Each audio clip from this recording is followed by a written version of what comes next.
untuk bisa memahami proses perubahan, harus paham hukum yang namanya dialektika. Jadi dasarnya materi, cuma materi itu bukan sesuatu yang sendirian dan tunggal, tapi berinteraksi dan membentuk sesuatu yang baru. Itu namanya dialektika.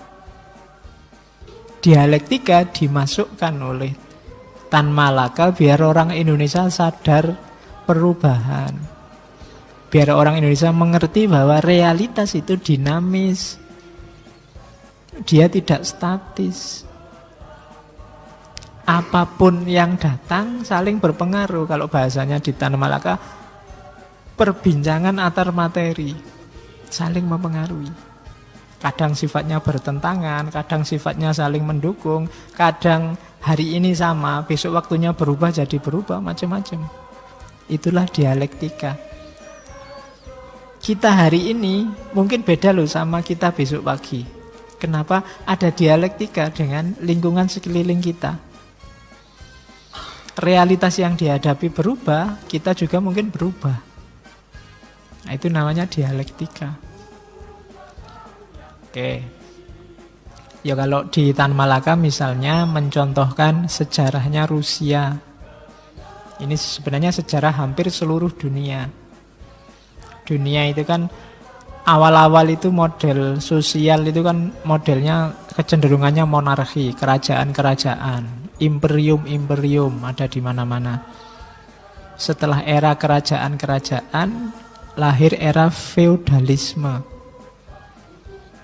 Feudalisme ini era ketika orang-orang kaya, orang-orang bangsawan menguasai dunia, di Jepang, di Indonesia, dan seterusnya. Setelah itu era kapitalis. Era kapitalis ini lahirnya negara secara umum. Negara bangsa lahir seiring era kapitalis. Setelah itu ramalannya, bacaannya Tan Malaka melihat Rusia, lahir era sosialis. Dan nantinya pasti akan muncul masyarakat komunis.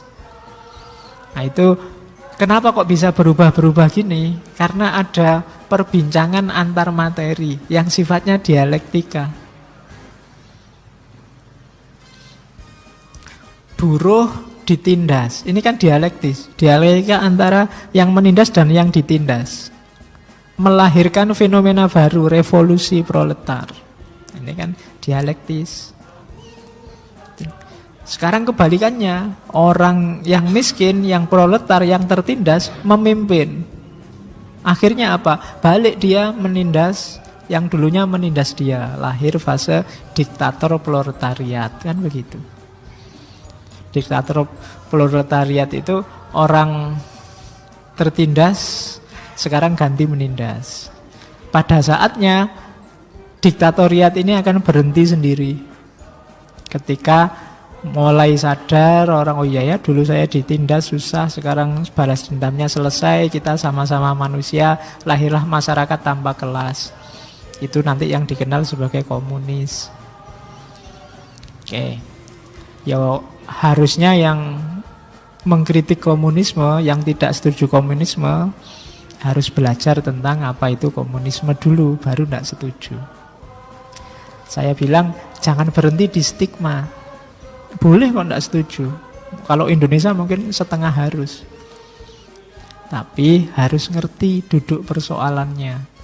Kenapa kok tidak cocok untuk Indonesia? Atau tidak cocok di banyak negara. Hari ini kan komunisme dapat dikatakan bangkrut sebagai sistem pemerintahan di mana-mana. Kalau sosialisme masih ada geliatnya di beberapa negara, misalnya yang sudah mengkombinasikan dengan sistem yang lain seperti sosialisme demokrat dan yang sejenis itu. Nah, perubahan-perubahan sosial ini kan hasil dari yang namanya dialektika. Perbincangan antar materi, peristiwa dengan peristiwa itu dialektika, memicu perubahan. Jadi itulah cirinya manusia. Jadi jangan dimarahi kalau ada temenmu, pacarmu, kamu kok berubah enggak kayak yang dulu. Loh aku kan dialektis. Iya. Jadi Masa harus sama terus, kan dialektis gitu loh. Kalau ketemu yang kayak gini ya gayaku gini, tapi ketemu yang kayak gitu ya gayaku gitu. Itu namanya dialektika. Lah kok nggak kayak dulu loh, lah ya. Ini bukan berubah tapi berdialektika dengan realitas. Perasaanku ya tetap, cuma situasinya ganti, jadi ya dialektikanya ganti. Nah itu contohnya dialektika. Dulu di kampung nggak pernah ngerti orang pakai rok mini. Begitu masuk ke Jogja, lihat orang pakai rok mini tiap hari istighfar, astagfirullah gitu. Ya kan? Lama-lama bisa adaptasi dialektika. Iya. Sekarang pikirannya berubah sudah. Ya. Dulu astagfirullah, terus ganti lagi subhanallah. Ya. Lama-lama alhamdulillah. Akhirnya Allahu Akbar.